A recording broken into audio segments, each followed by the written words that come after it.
আসসালামু আলাইকুম, কেমন আছেন সবাই? আজকে আমি একটি শিবুরির ডিজাইন করে দেখাবো। তার জন্য আমি প্রথমে কিন্তু স্কেল দিয়ে দাগ দিয়ে নিচ্ছি। এটা কিন্তু একটা বেবি ড্রেস হবে। তার জন্য বেবি ড্রেসের হিসাব করে আমি কাপড় নেওয়া হয়েছে এখানে। এটা হবে 6 মাস বেবির জন্য। তো আমরা এখানে ছোট ছোট করেই কাজটা করব, কারণ বড়দের জামা যেমন বড় বড় ডিজাইন দেওয়া যায় বা একটা ফুল দেওয়া যায়, বাচ্চাদের ক্ষেত্রে কিন্তু সেটা না। বাচ্চাদেরকে একটু ছোট ছোট ডিজাইন দিলেই ভালো লাগবে। তো আমি এখানে সেই হিসেবেই কাপড়টা নিয়েছি এবং দেখেন দূরত্বটা কিন্তু আমি 2 ইঞ্চি করে রাখছি। তো 2 ইঞ্চির প্রত্যেকটা থেকেই 2 ইঞ্চি করে গ্যাপ দিতে গেলে এটার মাপটা খুব সুন্দর হবে। আর অতিরিক্ত দিতে গেলেও ভালো লাগে না। আমি যদি সম্পূর্ণ কাপড়টা এভাবে দিতাম তো দেখতে কিন্তু অন্যরকম একটা ডিজাইন হতো, সেটাও ভালো হতো। কিন্তু আমার কাছে মনে হয়েছে যে না, 2 ইঞ্চি গ্যাপ দিয়ে দেই, তাহলে এটার ডিজাইনটা আরেকটু সুন্দর আসবে। আমি এখানে একটা স্কেলের দিয়ে আমি দাগটা দিয়ে নিচ্ছি। আমি আমার বড় স্কেল পাচ্ছিলাম না, তার জন্য আমি ছোট যেটা পেয়েছি সেটা দিয়ে নিয়েছি, তাও আবার এটা ভাঙা। এটা আমার এটা হলো 2011 সালের আমার স্কেল ছিল। তো ওই সময় আমি কিনেছিলাম পড়াশোনার ক্ষেত্রে। আমার এরকম স্কেল আগে অনেক ভালো লাগতো।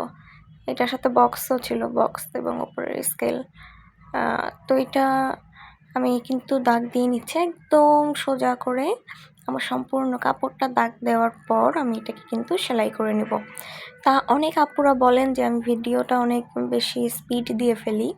তার জন্য আমি কিন্তু এবার সব ভিডিওতেই স্পিড কম রাখবো। তার জন্য কিন্তু ভিডিওটা অনেক বড় হবে। আপনারা ধৈর্য সহকারে দেখবেন। আর আমি কিন্তু সম্পূর্ণ ভিডিওতেই কোনো না কোনো টিপস দিতে থাকি, কথা বলতে থাকি, বুঝাতে থাকি। তো আপনারা ভিডিওটাকে না টেনে সম্পূর্ণ যদি একবারও দেখেন তাও অনেক কিছু বুঝতে পারবেন। তারপরে নয় কাজ যখন করতে বসবেন তখন না বুঝলে নয় টেনে টেনে দেখেন। কিন্তু যখন কোনো কিছু প্রথমে দেখবেন তখন কিন্তু আগেই টান দিবেন না, আগেই এটাকে দেখে নেবেন ভালোভাবে। আর এই দেখেন এখানটা কিন্তু আমি সেলাই করে ওপরের 2টা কিন্তু আমি আটকে নিয়েছি, আর নিচে আরও 3টা আটকানোর আছে। সম্পূর্ণটাতেই কিন্তু 2 ইঞ্চি করে গ্যাপ আছে। তো আমি এটাই দেখাচ্ছিলাম, কিন্তু সেলাই করার পর আর 2 ইঞ্চিটা বোঝা যাচ্ছিল না। তো আমি এটাই যেভাবে দিয়ে দেখিয়ে দিলাম। আর এটা কিন্তু সাধারণ একটি সেলাই। এই সেলাইটা আমি অনেকবার দেখিয়েছি, তার জন্য আমি আর এই সেলাইটা দেখাচ্ছি না। পরবর্তী যে ভিডিওটা দিব ওই ভিডিওতেও সেলাই দেখিয়েছি। তো এখানটা দেখেন আমরা সাধারণ যে সেলাইটা করে থাকি সেই সেলাইটাই। আমি অতিরিক্ত বড় সেলাইও করি না, অতিরিক্ত ছোট সেলাইও করি না। আর এটা কিন্তু 1 ইঞ্চি থেকে কম আছে, মানে ঠিক 1 ইঞ্চি না, 1 ইঞ্চি থেকে কম আছে। আমি এটা কিন্তু আবার দাগ দিয়েও দেখিয়ে দিচ্ছি আমার ঠিক কতটুকু হয়েছে। এটা আপনারা দেখতে পাচ্ছেন, ঠিক এটা 1 ইঞ্চিও আমি নিই না, 1 ইঞ্চি থেকে কম নিয়েছি। কারণ বেবি ড্রেসে বা বেবিদের জন্য, বেবি আইটেমগুলোতে আমরা যদি বড় বড় 1 ইঞ্চি করে গ্যাপ দেই, ঠিক আমরা যেটা আমাদের কাপড়ের ক্ষেত্রে করব, ওইটা কিন্তু এদের ক্ষেত্রে যায় না। তো তার জন্য আমাদেরকে অবশ্যই ধৈর্য সহকারে ছোট ছোট করে আমাদের দাগ কেটে নিতে হবে। না হলে কিন্তু আমাদের কাজটা দেখা যাবে কি খুব বেশি বড় বড় হয়ে যাচ্ছে, বাচ্চাদের সাথে যাচ্ছে না, ডিজাইনের সাথে যাচ্ছে না। তো এখানে দেখেন আমি কিন্তু 3টা সুতা একসাথে ধরে টান দিচ্ছি। তার কারণ হচ্ছে আমি একটা একটা করে ধরে টান দিতে যাই তো শেষের দিক দিয়ে একসাথে আসতে চায় না, মিলতে চায় না। তার জন্য আমি 3টাকে একসাথে ধরে টান দিচ্ছি। আর তারপর যখন লাস্টের দিকে এসে যায় তখন আমি একটা একটা করে টেনে টেনে টেনে টেনে বেঁধে নিচ্ছি। তো এই ছোট ছোট বিষয়গুলোকে মাথায় রেখে কাজ করলে আমাদের কাজ যেমন সুন্দর হবে, ঠিক তেমনই আমাদের কিন্তু কাজ খুব দ্রুত হয়ে যাবে। আমি এখানে 4 গুণ সুতা নিয়েছি। এটা হচ্ছে মোটা যেই 9 তার সুতা আছে সেই সুতাটা আমি 4 গুণ করে নিয়েছি। তো দেখেন আমার এখানটা যখন টানা হয়ে গেছে তারপর আমি কিন্তু 3টা সুতা একবারে কেটে নিলাম। আর তারপর এখন আমি এই 4টা সুতার যেহেতু মুখ আছে তো ওখান থেকে দুইটা করে নিয়ে নিচ্ছি। 2 সাইডে 2টা নিয়ে তারপর এটাকে আমি গিট বেঁধে দেবো। আমি কিন্তু শিবুরি সেলাই করার সময় প্রথমে যে গিটটা দেই ওইটা কিন্তু 2টা করে দেই। তার কারণ হচ্ছে দেখেন আমার কিন্তু এক সাইড দিয়ে কিন্তু সুতা বের হয়ে রয়েছে। এটা শেষের দিকে কাটার সময় দেখতে পারবেন যে আমি এটাকে যখন ধরে টান দেই তখন কিন্তু খুব সহজে আমার সুতা কাটতে সুবিধা হয়। না হলে হয় কি, আমি যদি একটা গিট দিয়ে রাখি তাহলে কিন্তু ওইটাকে আমি টেনে টেনে ধরে নিতে খুব কষ্ট হয়ে যায়। আর এই দিকটা কিন্তু আমি খুব টাইট করে করে আমি বেঁধে নিচ্ছি। আর আমার বাঁধা কিন্তু হয়ে গেছে, 2টা করে আমি গিট দিয়ে নিই এখানটা। আর শুরুর দিকে 2টা গিট দেই যেন সেলাইয়ের সময় সুতা কাটার সময় ধরে টান দিয়ে আমি কেটে ফেলতে পারি। আর এখানে কিন্তু দেখেন আমি ঠান্ডা পানি আর গরম পানি নিয়েছি, একটাতে হচ্ছে ঠান্ডা পানি আর একটা হচ্ছে গরম পানি। তো আমি ঠান্ডা পানির মধ্যে আগে কাপড়টাকে ভিজিয়ে নিলাম, একদম ভালো করে ভিজিয়ে নিংড়ে নিচ্ছি। আমি কিন্তু এখানে ফ্যাট কালারটা যেহেতু করব তার জন্য একদম ফুটন্ত গরম পানি নিয়েছি, আর কাপড়ের পরিমাণটা কম হওয়ার জন্য আমি এখানে সিকি তোলা কিন্তু ফ্যাট রং এবং যেই চামচ দিয়ে আমি সিকি তোলা মাপটা নিলাম 1 পিঞ্চের চামচ, মেজারমেন্ট চামচের, তো ওইটা দিয়েই আমি কিন্তু দ্বিগুণ আমি কেমিক্যাল নিচ্ছি, মানে আমাদের ফ্যাট কালারের দ্বিগুণ পরিমাণ হবে কেমিক্যাল। তো আমি যদি 1 চামচ ফ্যাট রং নেই তো সেই একই চামচ দিয়ে আমি 2 চামচ দিব হাইড্রোস, 2 চামচ দিব কস্টিক। তা আমি এখানটা কিন্তু কেমিক্যালটা দিয়ে দিচ্ছি, আর তারপর খুব ভালোভাবে কিন্তু এটা নাড়াচাড়া করে কাপড়টা আমাদের দিতে হবে। আমরা যত ভালো করে কাজটা করব তত আমাদের কিন্তু দেখতেও ভালো লাগবে। আর আমি এখানটা ভালোভাবে নাড়াচাড়া দিয়ে নিচ্ছি। আমি কাপড় বুঝে কিন্তু পাত্রর পরিমাণটা আমি নেই এবং পানিটাও সেই হিসেবেই নিতে হবে। একদম অতিরিক্ত পানি কিন্তু দেওয়া যাবে না, তার কারণ হচ্ছে আমরা বেশি পানি দিলে আমাদের কালারটাও কিন্তু হালকা হয়ে যাবে। এখন আগে থেকে ভিজিয়ে রাখা কাপড়টা কিন্তু দিয়ে দিব, নাড়াচাড়া দিয়ে খুব ভালোভাবে মিশানোর পর কাপড়টাকে একবার এপিট দিব একবার ওপিট দিব, তো ভালোভাবে নাড়াচাড়া দিয়ে আমি দিয়ে দিচ্ছি। আচ্ছা, কাপড়টা আগে ভিজানোর কারণটা আমি বলে দিচ্ছি। কাপড়টা অবশ্যই আগে থেকে আমরা ভিজিয়েই ব্যবহার করব। তার কারণ হচ্ছে যদি আমরা কাপড় পানির মধ্যে না ভিজিয়ে নেই তো দেখবেন রং এক জায়গায় বেশি হচ্ছে আর এক জায়গায় কম হচ্ছে। এটার কারণ হলো কাপড়টা আমাদের ঠিকমতো পানি দিয়ে ভিজাই নেই, আর এক সাইডটা যেহেতু আগে রঙে যায় তো ওই দিকটা ডিপ হয়ে যায়, আর আরেকটা সাইড পরে যাওয়ার জন্য ওই জায়গাটা হালকা হয়ে যায়। তো এটা রোধ করে পানিতে ভিজালে। আর হচ্ছে প্রুশিয়ান কালার, সালফার কালার অবশ্যই পানিতে ভিজিয়ে কাজ করতে হবে। তার কারণই হলো যে আমাদের ওই রঙগুলো কাপড়ের ভিতরে ঢুকে যায়, তো কাপড়ের ভিতরে যেন না ঢুকে যায় তার জন্যই আমরা কাপড়টাকে পানির মধ্যে ভিজিয়ে তারপরে আমরা ব্যবহার করে থাকি। রঙের মধ্যে কাপড়টাকে আমি 10 মিনিটের মতো রেখেছি, তারপর কিন্তু আমি এটাকে ওয়াশ করে নিব। আমার এটা 10 মিনিট পর দেখেন কাপড়টা কিন্তু আমার হয়ে গেছে। এখন আমি এটাকে খুব ভালোভাবে ওয়াশ করে নিব।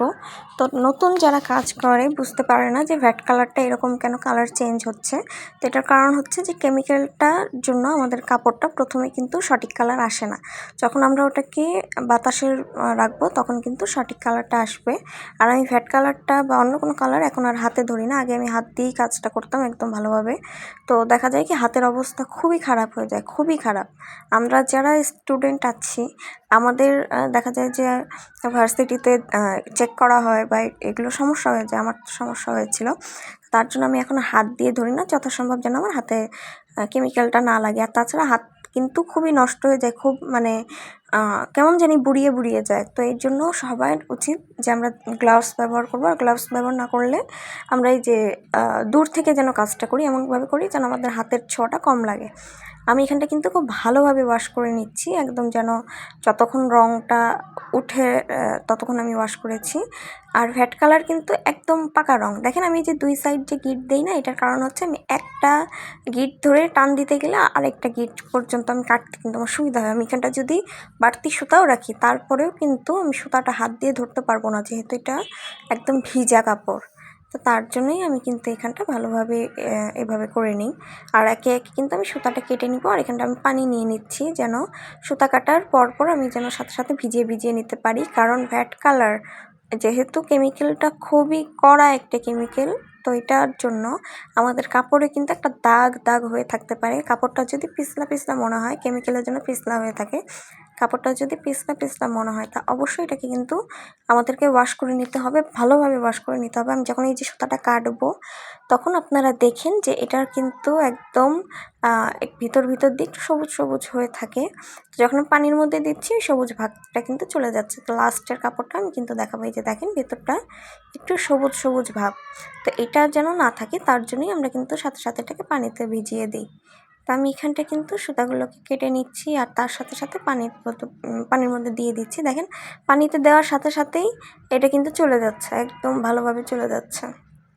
তো কাপড়টাকে অবশ্যই খুলে খুলে ভালোভাবে করে পানির মধ্যে ওয়াশ করে নিতে হবে বারবার। আর যারা সেল করার জন্য আপনারা কাজ করে থাকেন বা কাজ করবেন তাদের জন্য বলবো যে আপনারা অবশ্যই ফ্যাট কালার হোক বা অন্য যে কালারই হোক ওটা করার পর 2 দিন এমনি রেখে দিবেন, মানে 2 দিন রোদ্রে শুকাবেন, খুব ভালোভাবে ইস্ত্রি করে নেবেন।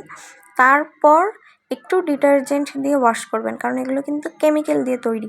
আমরা যদি সাথে সাথে এটা কাস্টমারকে দেই তো ওরা সারাদিন পরে থাকবে, ওটার জন্য অনেকের অ্যালার্জি হতে পারে, অ্যালার্জি সমস্যাটা বেড়ে যেতে পারে যাদের আছে।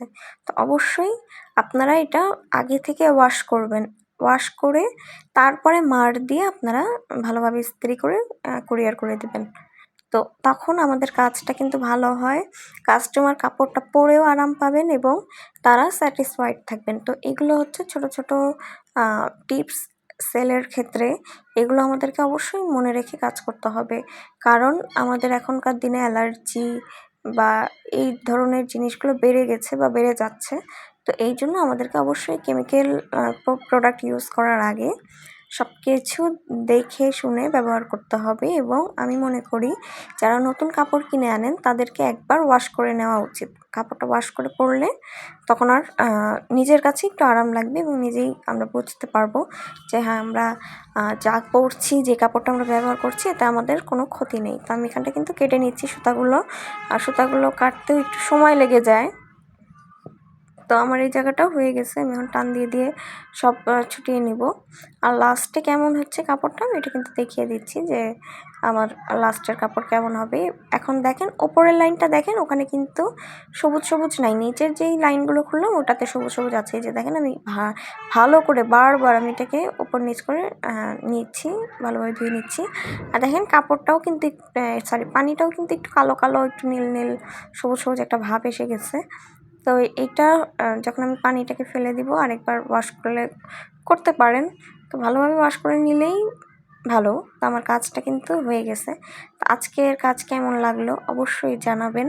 ভিডিওটা স্কিপ না করে একবার ভালোভাবে দেখেন, তারপরে কাজ করার সময় নয় টেনে টেনে দেখেন, কোনো সমস্যা নেই। তো আমার এটা কাজ হয়ে গেল, আর এটাতে কিন্তু কোনো ডাইং ফিক্সার লাগবে না, ম্যাট কালার নিজে থেকেই কিন্তু ফিক্স কালার। তো কাজ শেষের আমি কেমন হলো এটা দেখিয়ে দিচ্ছি।